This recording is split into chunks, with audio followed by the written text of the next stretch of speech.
Hello, I'm Angus Scott. It's Monday, March the 7th, 2022, and welcome to Skilling's Mining Review. So, the growth of the mining market has always been an important element in the overall prosperity of the UK economy. While there has been a widespread distribution of minerals, there are several divisions to it.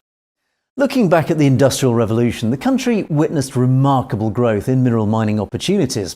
Hundreds of years ago, metals like tin, copper, gold and silver were mined all across the British Isles. Now, this activity was more specifically evident in England. However, these days it's seen a diminishing rate of growth. In modern times, technology has been a key influence in increasing the expansion of the mining market. New mines have flourished and given a boost to the rate of employment in the economy. Facts suggest that there are nearly 2,000 mines and pits in the UK, producing a variety of critical materials. The mineral industry, spread out from the Highlands to Devon, employs over 10,000 people, while contributing a significant amount to the British economy.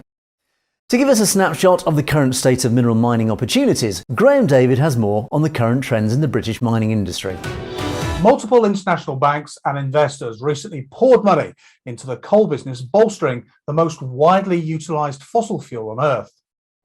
According to a new report, between January 2019 and November 2018, commercial banks sent over $1.5 trillion to the coal sector. Coal's survival depends heavily on a small group of financial institutions from a few select nations. Just 6 countries, the United States, China, Japan, India, Canada, and the United Kingdom, accounted for more than 80% of coal funding and investments. As a result, many environmentalists have targeted coal as the first fossil fuel to be phased out in favour of renewable energy sources. The International Energy Agency says global warming can only be kept to 1.5 degrees Celsius over pre-industrial levels. This is the aim set in the 2015 Paris Agreement. However, the results do not include green bonds and financing for non-coal businesses, which summarise all corporate lending and underwriting for firms on Urgewald's global coal exit list. 90% of the world's thermal coal output and coal-fired capacity is represented by 1,000 businesses listed in the GCEL.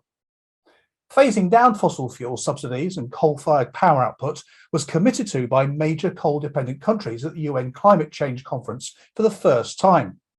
Concerns that the Glasgow Climate Pact's phase down rather than phase out phrasing would provide a loophole to postpone urgently needed climate action arose as a result of a last-minute intervention. According to the NGO's data, just 12 commercial banks accounted for 48% of overall financing to GCEL businesses during the same time, even while less than 400 commercial banks issued $300 billion in loans to the coal sector. Graham David in London for Skilling's Mining Review. The reason why tungsten is a highly demanded mineral is because it is used in multiple applications, television tubes and drill bits. Between 2015 and 2022, the mining industry has seen a 6.5% of decline in its revenue. This declining rate has reduced mineral mining opportunities in the UK, making it the 15th fastest growing sector over the last 5 years. The rate of employment has declined by 3.9% in the mining sector, thereby adversely affecting the mining market growth and popularity. The average profit margin of mining and quarrying companies in the UK as of 2020 is 7.5%, excluding interest and tax. In June 2021, it was decided that consumption of coal to generate electricity will not be a continued practice. This will be effective from October 2024. Many coal mines in the country have closed, but they still have prominent effects that can be felt. In Scotland, the unused old mines are flooded and will soon be put to use. These old mines will be used as a resource to provide decarbonized heating to buildings. The initiative has made progress over the last few months. Pumping tests have been successful and samples have been collected from 10 borehole sites. The facility conducting this research is the Glasgow Geoenergy Observatory, run by the British Geological Survey. According to the Glasgow Geoenergy Observatory, these closed mines were filled with water occurring from the natural floods, resulting in water levels of about 12 degrees Celsius. Tej here from Toronto for Skillings Mining Review. The British Coal Authority states that 25% of the UK's residential land is situated on the base of coalfields.